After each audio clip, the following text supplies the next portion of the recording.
चलो, तूने 5 स्टेट बताया ना, तुझे पोजीशन पता है। स्टार्ट करो, जीके से स्टार्ट करो। ठीक है, ये मैप बना देता हूँ मैं।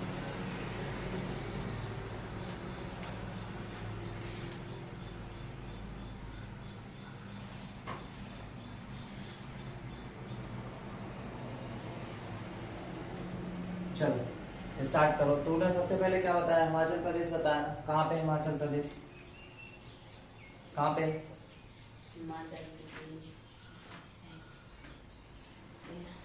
कहाँ पे? ऊपर ना? कहाँ पे? यहाँ पे। और हरियाणा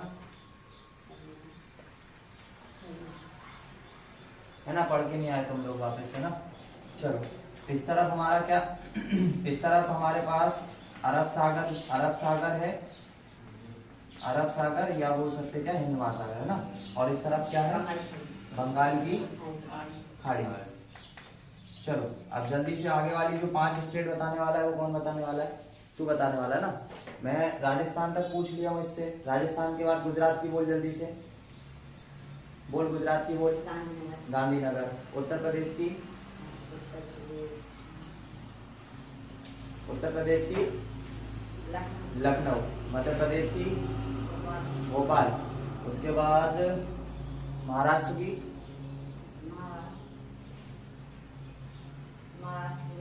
मुंबई। 4 हो गई। उसके बाद गोवा की याद करी है? गोवा की क्या है? गोवा की नहीं करी। उत्तर प्रदेश की? कर्नाटक की क्या है? बेंगलुरु है। चलो, और कौन है? और कौन है? ओए इधर देख, इधर कहाँ देख रहा हूँ? कॉपी में तेरे को याद करने के लिए बोला था ना। बोला था नहीं बोला था? कौन सी बात? कहाँ कौन कौन सी बताएगा? बता जल्दी, नाम बता जल्दी जल्दी, किस किस के बताएगा? किस किस की बताएगा? याद ही नहीं करा? क्या कर रहा था? देवी जी के साथ लगे हुए हैं ना। अरे मना लेना, नवरात्रि 9 दिन चलेगी पूरी, क्या दिक्कत आ रही है, हैं? सुबह से शाम तक अपने पास क्या है, आराम से सेवा में लगे रहो, है ना। कम से कम ये 9 दिन देखो, ये 9 दिन अभी चलेंगे, उसके बाद खत्म हो जाएंगे। लेकिन अगर 9 दिन तुमने ये अपना पढ़ाई छोड़ दिया तो फिर इसको कवर करने में टाइम लगेगा। तो सारे काम करो, मैं मना नहीं कर रहा तुम लोगों को कि तुम लोग मंदिर मत जाओ, तुम लोग पूजा मत करो, करो आराम से, है ना। लेकिन अपना जो पढ़ने का टाइम है वो भी साथ के साथ करो, है ना। उसको नहीं छोड़ना पढ़ने को। पढ़ने का काम भी करो साथ के साथ। तेरे को, तू आया था कल? नहीं आया? याद भी नहीं करके आया होगा। तो इनसे पूछ लिया कर क्या होमवर्क दिया है। अब कल वापस से याद करके आओगे। जो तुम लोग याद करके आओ ना, फिर से याद करके आओगे वही की वही। ठीक है?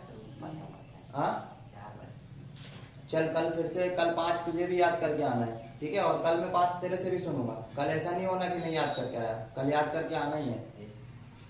मैं पूरी की पूरी 28 स्टेट लिखवा चुका हूँ, ठीक है। अब नंबर किसका है? यूनियन टेरिटरी का। अब मैं केंद्र शासित प्रदेश के बारे में बता रहा हूँ।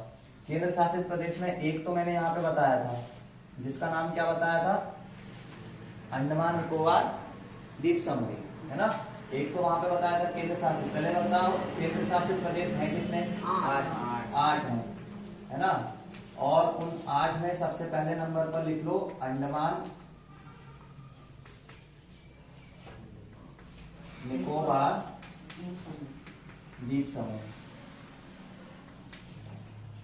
ठीक है। अंडमान एंड निकोबार द्वीप समूह। इसकी जो राजधानी है वो है पोर्ट ब्लेयर।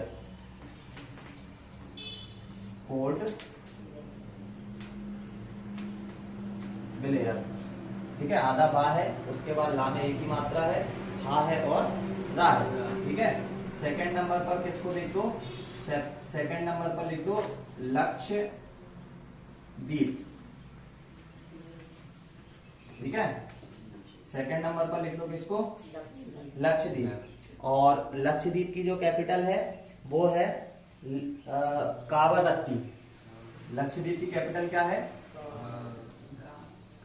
कावर, अदता और तामे बड़ी की मात्रा ती, कावरत्ती, ठीक है, कावरत्ती, ठीक है। इसकी पोजीशन देखो, जम्मू, इसकी अंडमान निकोबार द्वीप समूह की पोजीशन कहाँ है, बंगाल की खाड़ी में। जो लक्षद्वीप है ये केरला से बिल्कुल यहाँ सामने की तरफ देखोगे तो यहाँ पे गोल सा दिखेगा, वो क्या है, लक्षद्वीप है। लक्षद्वीप के बाद यहाँ पे आंध्र प्रदेश के पास में है हमारे पास क्या, पुडुचेरी, ठीक है। पा छोटे ऊ की मात्रा, दा में छोटे ऊ की मात्रा, चा में ए की मात्रा और रा में बड़ी की मात्रा, पुडुचेरी, ठीक है। पुडुचेरी की जो राजधानी है वो पुडुचेरी ही है, ठीक है। तो ये हो गया पुडुचेरी। तो नीचे नीचे के देखो, यहाँ पे आ गया बंगाल की खाड़ी में कौन, अंडमान निकोबार द्वीप समूह। अरब सागर में आ गया कौन, लक्षद्वीप। फिर आंध्र प्रदेश के यहाँ पे कॉर्नर पे कौन आ गया, पुडुचेरी। फिर नंबर 4 पे लिख लो। इसके बाद आ जाओ ये महाराष्ट्र और गुजरात की बॉर्डर पे, है ना, तो वहां पे कौन मिल जाएगा, दमन एंड दीव। दादर, इसका पूरा नाम अगर देखोगे तो वो आएगा दादर नगर हवेली दमन एंड दीव। दादर नागर हवेली दमन, और इसके बाद यहाँ पे लिख लेना दीव, ठीक है। ये पूरा का पूरा इसका नाम है, दादर नगर हवेली दमन एंड दीव। और इसकी जो कैपिटल है ये इन्हीं के नाम में से है, दमन, ठीक है। तो ये कहाँ पे है, ये है महाराष्ट्र और गुजरात की बॉर्डर पे, ठीक है, यहाँ पे, ठीक। तो ये क्या आ गया, दादर नगर हवेली दमन एंड दीव। इसकी कैपिटल क्या आ जाएगी, दमन आ जाएगी, पुडुचेरी की पुडुचेरी, लक्षद्वीप की कावरत्ती, अंडमान निकोबार द्वीप समूह की पोर्ट ब्लेयर। इसके बाद नंबर 5 पे आ जाओ, ठीक है। अब देखो नीचे की सारी हो गई, अंडमान निकोबार द्वीप समूह हो गया, लक्षद्वीप हो गया, पुडुचेरी हो गया, दमन दीव हो गया। इसके बाद आ जाएगा कौन, इसके बाद आ जाओ तुम दिल्ली पे, ठीक है। यहाँ पे उत्तर प्रदेश की और हरियाणा की यहाँ बॉर्डर पे कौन है, एक बिंदु के आकार का कौन है, दिल्ली। और दिल्ली की कैपिटल क्या है, दिल्ली, है ना, नई दिल्ली इसकी कैपिटल है। तो दिल्ली की दिल्ली हो गई, ठीक। इसमें देखो पुडुचेरी की पुडुचेरी है, दमन नागर हवेली की दमन है, मतलब ऐसी है कि सेम सेम है, जो नाम है वही उनकी क्या है, कैपिटल है। तो इनको नोट डाउन करो, कितनी हो गई, 5 हो गई ना, 3 हो गए। देखो इनको जल्दी से नोट डाउन करो।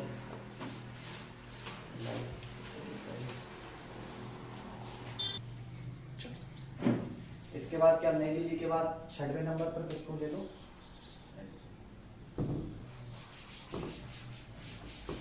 5 हो गया ना, 5 पे याद है। 5 के बाद 6वें नंबर पर ले लो चंडीगढ़। ये दिल्ली है, दिल्ली से ऊपर यहाँ कौन मिलेगा, चंडीगढ़। चंडीगढ़ की कैपिटल क्या है, चंडीगढ़, ठीक है, चंडीगढ़ की कैपिटल है चंडीगढ़। तो चंडीगढ़ देखो, पहली बात तो कि 2 स्टेट का कैपिटल है और खुद भी एक केंद्र शासित प्रदेश है और खुद की कैपिटल खुद ही है ना। 6 के बाद 7वें नंबर पर ले लो, 7वें नंबर पर ले लो किसको, इसके बाद यहाँ पे जस्ट थोड़ा सा ऊपर देखोगे तो यहाँ पे मिलेगा अपने को लद्दाख, ठीक है, लद्दाख। लद्दाख की कैपिटल क्या है, लेह, ठीक। और 8वें नंबर पर मिलेगा अपने को जम्मू कश्मीर।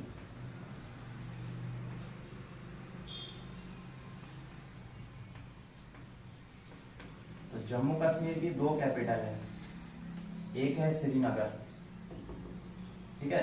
पहली तो है जम्मू, एक है जम्मू। जम्मू होती है कब, ठंड में, और श्रीनगर जो है ये होती है गर्मी में, ठीक है। ये जो ठंडे 2 स्टेट, एक यूनियन टेरिटरी और एक स्टेट, कौन सा, उत्तराखंड, इनकी 2 कैपिटल है। पहले उत्तराखंड की एक देहरादून है और एक गैरसैंण है। देहरादून ठंड में होती है, गैरसैंण गर्मी में होती है। ऐसे ही जम्मू कश्मीर की 2 कैपिटल है, एक जम्मू है जो कैसे कब रहती है, ठंड में रहती है, और श्रीनगर है जो कब रहती है, गर्मी में रहती है, ठीक है। ये तो हो गए पूरी यूनियन टेरिटरी, सबकी पोजीशन मैंने तुम लोगों को बता दी। अब एक बार सेवन सिस्टर पे ध्यान दे लो। सेवन सिस्टर में कौन कौन सी स्टेट आती है ना? तो सेवन सिस्टर में कौन कौन सी स्टेट आती है अपने पास? एक आती है सबसे ऊपर कौन? अरुणाचल प्रदेश, उसके बाद असम, असम के बाद यहाँ पे मेघालय, मेघालय के बाद यहाँ पे नागालैंड, नागालैंड के बाद मणिपुर, मणिपुर के बाद मिजोरम और मिजोरम के बाद त्रिपुरा। ठीक है, ऐसे करके ये सेवन सिस्टर है, इनके नाम तुमको अलग से याद रखना है। ठीक है, और इन सेवन सिस्टर में सबसे ज्यादा बारिश वाला स्थान कौन सा है? मेघालय, है ना? मेघालय एक ऐसा स्थान है जहाँ पे सबसे ज्यादा बारिश होती है। ठीक है, तो ये हो गए सारे के सारे अपने भारत के स्टेट और सारे के सारे यूनियन टेरिटरी। ठीक है, अब इनको तुम लोगों को याद करना है। ठीक, करो इसको नोट डाउन संख्या से। ठीक है, अपरिमेय संख्या हेडिंग कर लो और वहां पे पहले तो कुछ कॉन्सेप्ट लिख लो। ठीक है, अपरिमेय संख्या, अपरिमेय संख्या। तो अपरिमेय संख्या पहले तो होती कौन सी वाली है ना? मोस्ट ऑफ द केसेस के अंदर अपरिमेय संख्या जो होती है वो रूट वाली होती है, और रूट में जो वैल्यू आती है वो मैक्सिमम टाइम पर एक अभाज्य संख्या होती है। जैसे कि under the root 2, under the root 3, under the root 5, under the root 7। ठीक है, ये ऐसे नंबर हैं जो रूट से बाहर नहीं आ सकते। रूट से बाहर सिर्फ वो नंबर आ सकते हैं जो रूट के अंदर 2 बार हो। जैसे कि अंडर द रूट 4, है ना? 4 का मतलब क्या होता है? 2 गुणा 2। और जब भी कोई एक नंबर रूट के अंदर 2 बार आ जाए तो वो सीधा क्या आ जाता है? बाहर रूट से। तो 4 एक अपरिमेय संख्या नहीं है ना? क्योंकि वो रूट से क्या हो जाता है? बाहर हो जाता है। लेकिन 2 रूट के अंदर एक बार है, 3 भी एक बार है, 5 भी एक बार है और 7 भी एक बार है। तो इसका मतलब है ये सारी की सारी कैसी है? अपरिमेय संख्या। और अपरिमेय होने के साथ साथ ये अभाज्य भी है। अभाज्य कैसे है? या तो ये 2 से ही भागित होगी या 1 से भागित होगी। ये एक ऐसा नंबर है, ये जो 2 है, ये 2 एक ऐसा नंबर है जो कि क्या है? अभाज्य संख्या है। तो अपरिमेय संख्या ऐसी संख्या होती है जो कभी भी समाप्त नहीं होती। समाप्त का मतलब √2 की जो वैल्यू है, √2 की जो वैल्यू है ये होती है 1.414, फिर से वापस 414, और ऐसे ये क्या होती है? चलती चलती है ना, ये खत्म नहीं होती। तो √2 एक ऐसी नंबर है जो कि 1.414, 414, 414 चलता ही चलेगा, और चलता चलेगा इसका मतलब ये एक रुकने वाला नहीं है ना? और रुकने वाला नहीं है तो ये एक अशांत दशमलव हो जाएगा, और अशांत दशमलव हो जाएगा तो उसके साथ साथ ये एक कैसी संख्या हो जाएगी? अपरिमेय संख्या हो जाएगी। परिमेय संख्या कौन सी होती है? परिमेय संख्या वो होती है जिनको हम लोग a/b के रूप में व्यक्त कर सकते हैं, परिमेय संख्या। ठीक है, परिमेय संख्या का मतलब क्या? जिसे हम p/q के रूप में व्यक्त कर सकते हैं। जैसे कि 1/2, 1/2 को हम लोग परिमेय संख्या बोल सकते हैं, क्योंकि जब 2 से इसमें भाग लगाएंगे तो ये एक ऐसा नंबर आ जाएगा 0.5, 0.5। अब इसके आगे कुछ भी नहीं होगा, है ना? ये यहाँ पर खत्म हो गया। तो इसका मतलब है 0.5 को हम लोग कैसे लिख सकते हैं? 1/2 के रूप में लिख सकते हैं, है ना? तो ये एक कैसी संख्या होगी? परिमेय संख्या होगी। और अपरिमेय संख्या कैसी होगी? जो पॉइंट में, मतलब p/q के रूप में तो पहली बात हम इसको लिख ही नहीं सकते, है ना? p/q के रूप में हम लोग इसको नहीं लिख सकते, इस रूप में नहीं लिख सकते, और एक ऐसा नंबर ये देगा जो कभी खत्म नहीं होगा, है ना? तो याद रखो अपरिमेय संख्या कौन कौन सी होती है? जो रूट के अंदर होती है, मैक्सिमम टाइम रूट के अंदर वाली संख्या अपरिमेय संख्या होती है, और इन्हें p/q के रूप में व्यक्त नहीं किया जा सकता। इसलिए नहीं किया जा सकता क्योंकि इनके गुणनखंड नहीं है ना? ये जो दिए गए नंबर हैं इनके गुणनखंड नहीं है, इसलिए इन्हें हम लोग परिमेय संख्या में व्यक्त नहीं कर सकते। ठीक है, तो ये जो नंबर होगा वो हमेशा एक अभाज्य नंबर होगा, हमेशा से मतलब मैक्सिमम टाइम पर अभाज्य ही होने वाला है। अब देखो मैं लिख दूं यहाँ पे 6, ठीक है? 6 को अगर देखोगे तो ये क्या है, 2 गुणा 3 है ना। दिमाग खोल के बैठना एकदम, यहीं पे सारा गेम है। 6 को क्या लिख सकते हैं, 2 गुणा 3। ये जो 6 है ये 2 से भी विभाजित है और 3 से भी विभाजित है। अब अगर मैं इसका कर दूं स्क्वायर, अगर मैं इसका स्क्वायर कर दूं तो स्क्वायर करने पे क्या हो जाएगा, इसका स्क्वायर करने पे कितना बनेगा, ठीक है। तो ये जो मैंने इसका स्क्वायर करा ये 36 आया, तो क्या ये 36 2 और 3 से डिविजिबल नहीं है क्या? ये 36 में 2 से भाग जाएगा या नहीं जाएगा? चला जाएगा, 2 से भी चला जाएगा और 3 से भी चला जाएगा, ठीक है। अब देखो मैं ये सोच रहा हूं कि इस 6 की जगह पर मैं एक अल्फाबेट मान लेता हूं ए, ठीक है। इस 6 की जगह पर मैंने क्या मान लिया, एक अल्फाबेट ए मान लिया। और इस अल्फाबेट ए जैसे कि 6 के गुणनखंड आ गए 2 और 3, तो मैं ऐसे मान लेता हूं कि इस ए के गुणनखंड है मेरे पास P1 P2 P3 dash dash dash Pn। जैसे 6 के गुणनखंड है 2 गुणा 3 गुणा, मान लो ये कोई नंबर होता है ऐसा जिसके गुणनखंड 2 गुणा 3 गुणा 5 ऐसे आ रहे होते, तो ऐसे ही एक 6 की जगह पर क्या मान लिया, ए मान लिया, और मान लिया उसके गुणनखंड क्या है, P1 है P2 है P3 और Pn है। अब ये जो दिया गया ए था, ये जो दिया गया 6 है, ये इससे विभाजित है या नहीं है? तो ऐसे ही ये जो ए है ये P1 से विभाजित होगा या नहीं होगा? होगा ना। जैसे ये 6 2 और 3 दोनों से विभाजित है, ऐसे ही ये दिया गया ए जो है ये P1 से भी विभाजित होगा, P2 से भी होगा और P3 से भी होगा। किसी भी नंबर में से Pn में से कोई भी नंबर उठा लो, उनसे ये ए क्या होगा, विभाजित होगा। क्योंकि किसी भी नंबर के जो गुणनखंड होते हैं उन सारे गुणनखंडों से वो नंबर क्या होता है, विभाजित होता है। ये 6 है, 6 के गुणनखंड क्या निकाले, 2 और 3, तो ये 2 और 3 दोनों में से कोई भी एक नंबर उठा लो, उससे 6 क्या होगा, विभाजित होगा। तो ऐसे ही ये दिया गया ए जो है ये P1 P2 P3 किसी भी एक नंबर से उठाओगे तो क्या होगा, विभाजित होगा। अब मैं अगर बोलूं कि मैं इसका कर दूं स्क्वायर, तो ये मैंने ए का क्या कर दिया, स्क्वायर कर दिया, तो क्या ए का स्क्वायर इन P1 P2 P3 से विभाजित होगा या नहीं होगा? हो जाएगा, क्योंकि जैसे 6 था, 6 का स्क्वायर कितना है, 36, 36 2 से भी विभाजित है और 3 से भी विभाजित है। तो ऐसे ही ए का अगर मैं स्क्वायर कर दूं तो ये भी विभाजित होगा किससे, P1 से P2 से और P3 से डैश डैश Pn से, किसी भी नंबर से क्या हो जाएगा, विभाजित हो जाएगा। तो इसका मतलब है कि अगर कोई नंबर हमारे पास है ए या उसका स्क्वायर करते हैं ए स्क्वायर, तो वो हमेशा उसके जो दिए गए गुणनखंड हैं उनसे क्या हो जाएगा, विभाजित हो जाएगा। और अगर कोई नंबर किसी दूसरे नंबर से विभाजित है तो इसका मतलब वो परिमेय है ना। एक्चुअल में इसको अपन क्या लिख सकते हैं, ए बटा पी नहीं लिख सकते,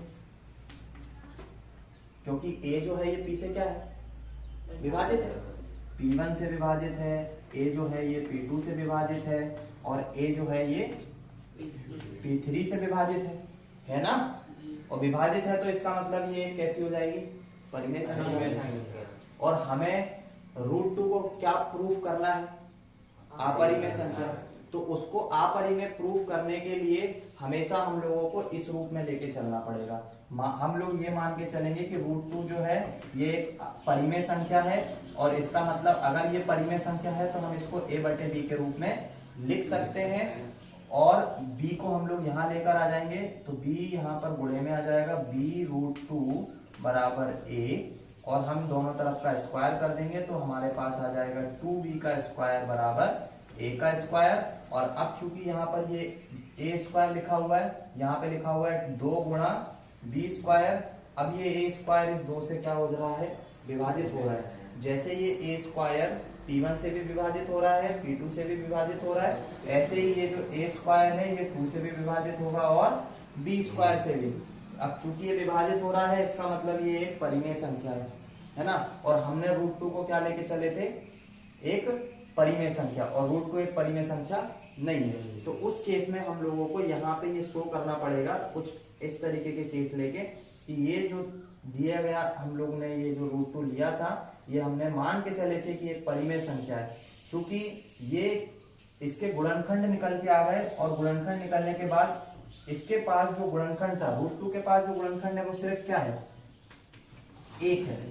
लेकिन हमें यहाँ पर क्या मिल गया, एक और नंबर भी ऐसे मिल गया जिनसे क्या हो रहा है, ये विभाजित हो रहा है। तो उस केस में हम लोग बोलेंगे कि √2 जो है ये विरोधाभास है, मतलब हमने जो लेके चले थे वो बात गलत थी और ये एक कैसी संख्या है, ये एक अपरिमेय संख्या है, परिमेय संख्या नहीं है। ठीक है, तो इसको तुम लोगों को क्या करना है कि तुम लोगों को एग्जाम्पल नंबर इसका नोट डाउन करना है ना। पहले तो ये लिख लो अपरिमेय संख्या कौन सी है, तो उसका एग्जाम्पल नोट डाउन करो। एग्जाम्पल नंबर जो प्रमेय दी हुई है, ठीक है, प्रमेय नंबर देखो कितना दिया हुआ है, 1.3 करके एक प्रमेय दी हुई है, उस प्रमेय को नोट डाउन करो और ये जो लिखा हुआ है इसको भी नोट डाउन करो। ठीक है, और उसके बाद मैं बताता हूँ क्वेश्चन वाले सारे के सारे बुक से लिख लेना। चलो, अपरिमेय संख्या के कॉन्सेप्ट में मैं तुम्हें √2 का एक बता देता हूँ और बाकी फिर तुम लोग बुक से लिख देना। ठीक है, और याद भी करना उसको वैसा का वैसा। सिद्ध करना है, सिद्ध करो √2 अपरिमेय संख्या है। ठीक है, तो √2 अपरिमेय संख्या है। इसके लिए हम लोग क्या करते हैं कि हम माना कि √2 बराबर a/b परिमेय संख्या है, परिमेय संख्या है। ठीक है, इसको प्रूव करने के लिए हम लोग क्या मान के चलेंगे, परिमेय संख्या। और परिमेय संख्या का कॉन्सेप्ट अगर इसके ऊपर प्रूफ होता है तो इसका मतलब है ये अपरिमेय नहीं है, परिमेय है। लेकिन अगर परिमेय का इस पर कॉन्सेप्ट लागू नहीं हुआ इसका मतलब ये कैसी हो जाएगी, अपरिमेय हो जाएगी। तो हम लोग ने मान लिया कि √2 क्या है, एक परिमेय संख्या है। ठीक है, √2 एक परिमेय संख्या है तो हमने b को यहाँ लेकर आए तो √2 के साथ आ जाएगा b बराबर a। अब हम दोनों तरफ का क्या करेंगे, स्क्वायर करेंगे। तो दोनों तरफ का जब √2 का स्क्वायर करते हैं तो √2 का गुणा अगर √2 में करा जाए तो ये एक्चुअल में होता है अंडर रूट के अंदर 2 गुणा, ये दोनों के रूट एक हो जाते हैं और 2 का गुणा 2 में हो जाता है। और जब भी 2 नंबर रूट के अंदर आ जाए तो वो सीधा कहाँ आ जाता है, बाहर आ जाता है। तो जब भी हम इसका स्क्वायर करेंगे तो b का स्क्वायर तो हो जाएगा b² और √2 का स्क्वायर क्या हो जाएगा 2 और ये बराबर आ जाएगा किसके, a²। अब देखो कि यहाँ पर ये हमें एक नंबर मिल रहा है क्या, 2, जिससे ये a² क्या हो रहा है, विभाजित हो रहा है ना। एक हमें नंबर मिल रहा है 2 जिससे ये a² क्या हो रहा है, विभाजित हो रहा है। ठीक है, और इसी a² को हम लोग विभाजित कर सकते हैं किससे, b² से भी। अब या तो ये 1 से विभाजित हो रहा है या किससे हो रहा है, सिर्फ 2 से। ठीक है, अब मान लो कि हम लोग एक और नंबर मान लेते हैं क्या, c। तो हम लोग क्या मान लेते हैं कि b बराबर हम लोग रख देते हैं c। b बराबर अगर हम लोग c रखते हैं तो यहाँ पर हमारे पास जो है ये बन के निकल के आएगा 2 गुणा b की जगह पर क्या आ जाएगा, c² बराबर a²। अब देखो कि वापिस से हमने जब b की वैल्यू चेंज करी, मतलब b c d e f, b की जगह पर हम कुछ भी रख सकते हैं और यहाँ पे हमने a² ही रखा, तो इसमें एक कॉमन नंबर आया क्या, 2। कॉमन नंबर 2 यहाँ पर भी है, कॉमन नंबर 2 यहाँ पर भी है। तो ये a जो है हर बार जब भी तुम ये वैल्यू चेंज कर रहे हो तब एक कॉमन नंबर 2 से क्या हो रहा है, विभाजित हो रहा है।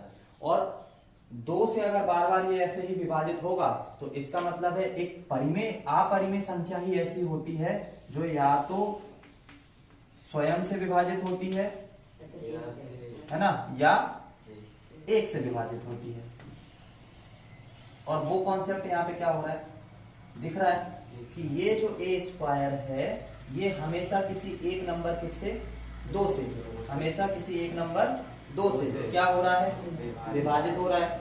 और साथ के साथ किससे विभाजित और हो रहा है, एक से, है ना, या तो एक से हो रहा है या एक कॉमन नंबर आ रहा है 2, जिससे क्या हो रहा है, हमेशा विभाजित हो रहा है। तो जब भी कोई एक ऐसी संख्या जो परिमेय है वो अलग अलग नंबर से विभाजित होगी, और ये क्या हो रही है, किसी एक ही नंबर से बार बार क्या हो रहा है, विभाजित हो रहा है। तो इसका मतलब है कि हमने इसको मान के क्या चले थे कि ये एक परिमेय संख्या है, लेकिन हमारे पास ये निकल के कैसी संख्या आ रही है, एक अपरिमेय संख्या, क्योंकि ये एक कॉमन नंबर है 2, जिससे बार बार क्या हो रही है, विभाजित हो रही है ना। इसके जो गुणनखंड है, इस गुणनखंड में हमें एक नंबर मिल रहा है कॉमन, कितना, 2, जिससे ये बार बार विभाजित हो रही है, इसलिए ये कैसी एक संख्या हो जाएगी, √2 जो है ये कैसी संख्या हो जाएगी, ये अपरिमेय संख्या। ठीक है, तो इसको तुम लोगों को क्या करना है कि बुक से इसको नोट डाउन करना है, और इसको एज इट इज नोट भी करना है, और एज इट इज याद भी करना है। ठीक है, बुक से उसको नोट डाउन करना है और एज इट इज याद भी करना है। ठीक, तो क्वेश्चन नंबर, एग्जाम्पल नंबर 2 और एग्जाम्पल नंबर 3 दोनों के दोनों तुमको लिखना है, और समझने के हिसाब से क्या समझोगे कि एक कॉमन नंबर है और एक कॉमन नंबर 1 है, जिससे ये बार बार नंबर जो है √2 दिया गया जो नंबर था, हमने इसका स्क्वायर करा, स्क्वायर करने के बाद ये स्क्वायर के बराबर आया, तो ये बार बार एक ही नंबर से क्या हो रहा है, विभाजित हो रहा है। और इसके गुणनखंड में एक कॉमन नंबर आ रहा है, क्या, 2, आगे भी अगर इसकी जगह डी रखोगे तो फिर से 2 आएगा। तो इसका मतलब है कि √2 जो है दिया गया नंबर जो था वो एक अपरिमेय नंबर है।